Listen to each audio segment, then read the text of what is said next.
Hello everyone, today we're going to be looking at the Apple AirPods Pro 2. I've had these for the last year and today I wanted to do an honest review in the 2024.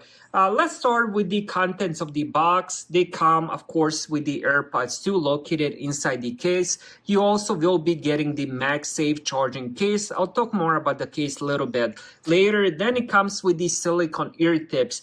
So it comes with 4 different sizes: extra small, small, medium, and large. Medium is already on the AirPods themselves and you have 3 extra sizes. Now, one recommendation I will give you is finding the right size, trying them all, and then using that right size because it does make quite a lot of difference on the noise cancellation, also on the audio itself. For me, luckily, the medium that was already on fits me really, really good.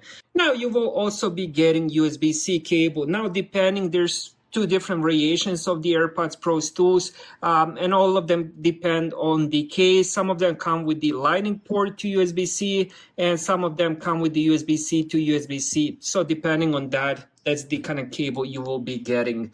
Now, the case itself also has the lanyard loop. Now, the lanyard doesn't come inside the box. You will also be getting some documentation. All right, next, let's check the AirPods themselves. This is the size. So they don't have large size, which is something I like. On the front here, you will get a little mesh that definitely helps with the noise cancellation as well.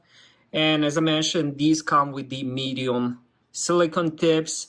You can easily replace them and put the size you need. Overall, not a large size. Now, when it comes to the controls, this, of course, supports quite a lot of controls. It's kind of hard to see on the camera, but there's like a little flat side on one of these. So if you slide your finger up and down, you're going to increase the volume or decrease it, and it works really good. Now, if you press it once, you can play and pause music. If you press it once during the call, you can answer the call or mute or unmute, depending if you're in the call. If you press it twice, you can end the call. Again, you can press twice while you're playing the music to skip forward to the next song.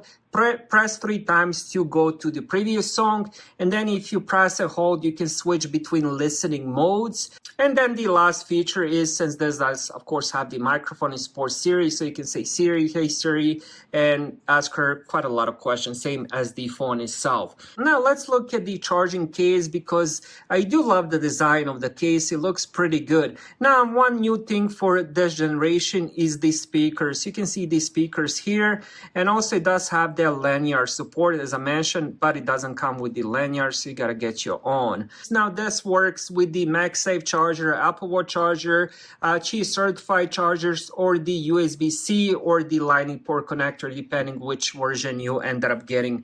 What I end up using it with is my Apple Watch charger, which is of course the MagSafe, and it works really good, attaches nicely, and that's the way I charge it, and it's pretty fast as well.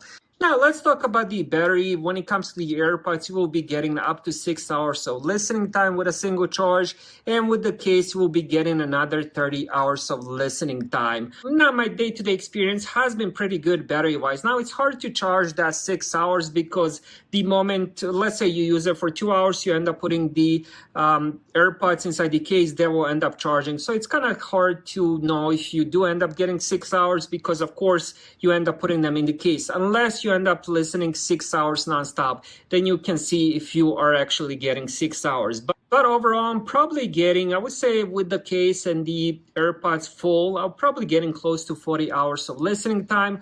Now, with the noise cancellation, you might be getting a little bit less. I usually leave the noise cancellation off. Now, the audio itself is really good. I do have a pair of Beats Studio 3. I also have pair of Beats Studio Pro. And honestly, these sound much better than both of those. I was actually surprised because I was expecting some good things out of the Beats Studio Pro, but honestly, these headphones sound so much better. It does have the better bass as well, which the Beats Studio Pro really lack. And maybe because you end up putting them inside the ear, maybe that's why the sound is so much better. But overall, it does have really, really amazing sound. And also, they're really good if you're making calls. So if you like talking on the phone, for 1 hour, 2 hour, you will definitely love these headphones. And when it comes to that talk time, I believe you're getting 4.5 hours of talking time with these, which is pretty amazing.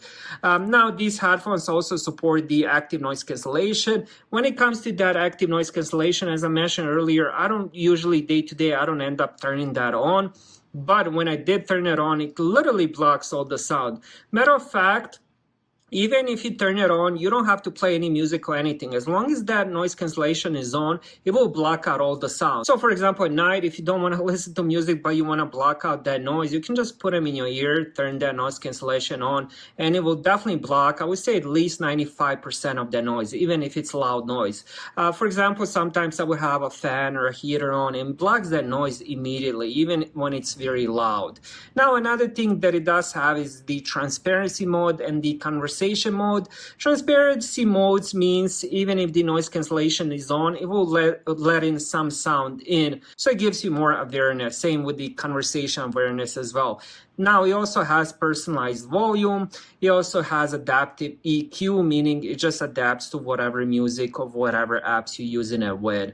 Overall, sound has been really good. Honestly, I would give it 9 out of 10, maybe even 10 out of 10. Now, this also has the Apple's newest chip, H2 headphone chip, and also has the Apple's U1 chip in the MagSafe charging case. Now, this also has some dust, sweat, and water resistance. Both the AirPods Pro and the charging case, they are rated at IP54. So if you're using this for the gym and you end up sweating a lot, these will be resistant. So that's another good thing with these.